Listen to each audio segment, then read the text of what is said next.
Assalamualaikum warahmatullahi wabarakatuh. Jumpa lagi di channel Global Eksakta, tempat nyaman belajar sains dan matematika.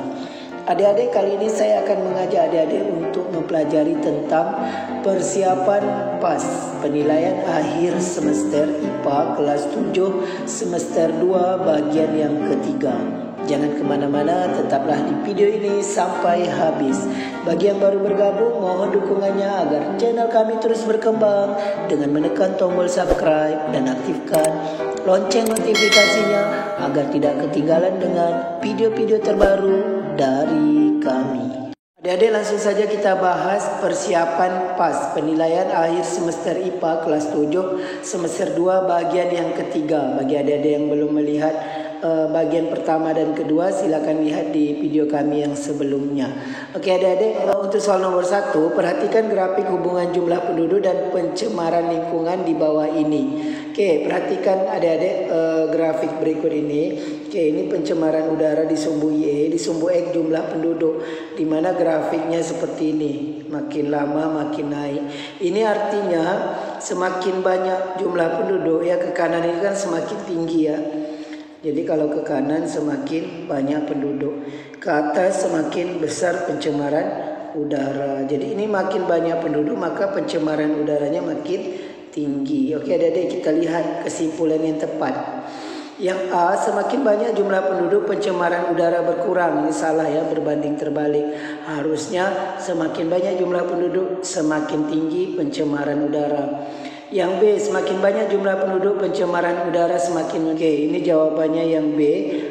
Kemudian yang C, jumlah penduduk tidak berpengaruh terhadap pencemaran udara. Sudah jelas dari grafik ini, maka makin banyak jumlah penduduk pencemaran udara meningkat. Jadi ini salah ya. Yang D, jumlah penduduk berbanding terbalik dengan pencemaran udara. Kalau berbanding terbalik itu jika jumlah penduduknya banyak, pencemarannya sedikit. Tapi ini pencemarannya meningkat, jumlah penduduknya meningkat, pencemarannya juga meningkat. Harusnya berbanding lurus, ini salah.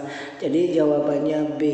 Jadi kita lihat soal yang kedua, terjadinya pencemaran udara dari cerobong asap pabrik. Usaha yang dapat kita lakukan untuk mengurangi pencemaran udara aktivitas pabrik adalah apakah membuat jalur hijau. Yang membuat jalur hijau ini artinya menambah jumlah pepohonan ya, atau tumbuh-tumbuhan. Apakah mendaur ulang limbah? Ya ini dah jelas tidak ya, karena pencemarannya dari udara berupa asap ya. Yang paling tepat ini membuat jalur hijau. Apakah membuat instalasi pembuangan gas yang baik? Ya ini tidak mungkin ya, karena kalaupun ini akan memerlukan biaya yang besar ya. Oke, mengganti bahan bakar batu bara dengan minyak tidak. Yang paling tepat dan mudah adalah membuat jalur hijau. Jawabannya A. Jadi kita lihat soal yang ketiga, dampak yang timbul jika menggunakan gas CFC pada kulkas, air spray dan AC adalah A, terjadi pencemaran udara di dalam ruangan rumah. B, terjadi pencemaran udara di lingkungan sekitar perumahan. C, munculnya lubang ozon di stratosfer. D, terjadinya efek rumah kaca. Yang paling tepat ini jawabannya ya, munculnya lubang ozon. Karena CFC ini bisa bereaksi dengan ozon sehingga ozon akan menipis. Jadi jawabannya C. Adik-adik, kita lanjut ke soal yang keempat. Perhatikan beberapa peristiwa berikut. 1. Mencairnya es di kutub. 2. Terjadinya perubahan iklim. 3. Suhu lingkungan menjadi sejuk. 4. Berkurangnya flora dan fauna. 5. Banyaknya tumbuhan baru. Dampak dari pemanasan global ditujukan oleh nomor. Oke, pemanasan global ini adalah peningkatan suhu rata-rata secara bertahap, baik di permukaan bumi dan di lautan dan di atmosfer, sehingga suhu bumi meningkat dan dirasakan pada saat ini. Oke adik-adik, dampaknya salah satunya adalah mencairnya es di kutub, benar. Terjadinya perubahan iklim, benar. Suhu di lingkungan sejuk, ini salah ya, malah suhu akan panas. Berkurangnya flora dan fauna, ini benar ya, karena ada tumbuhan dan hewan yang tidak sanggup dengan suhu yang sangat tinggi ya. Oke, banyaknya tumbuhan baru, ini tidak ya, karena malah tumbuhan akan berkurang. Jadi jawabannya 1, 2, 4. Jawabannya A. Oke adik-adik, lanjut kita ke soal nomor 5. Kegiatan manusia berikut yang berdampak positif pada daur air. Daur air ini adalah siklus air, di mana nanti pada siklus air ini air yang di seluruh permukaan bumi, baik dari tumbuhan, baik dari sungai, laut, danau, akan menguap ya, menguap kemudian terakhirnya akan menjadi hujan ya, kembali dan kembali ke bumi. Itu adalah siklus air. Kegiatan manusia yang berdampak positif pada siklus air ini adalah reboisasi ya. Jadi kita lihat soal nomor 6. Perhatikan pernyataan berikut ini. 1. Merupakan planet luar. 2. Memiliki cincin di sekelilingnya.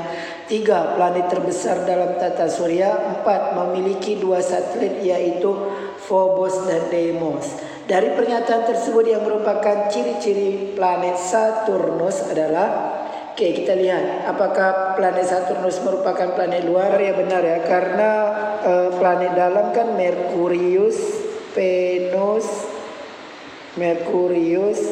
Venus, Bumi dan Mars ya.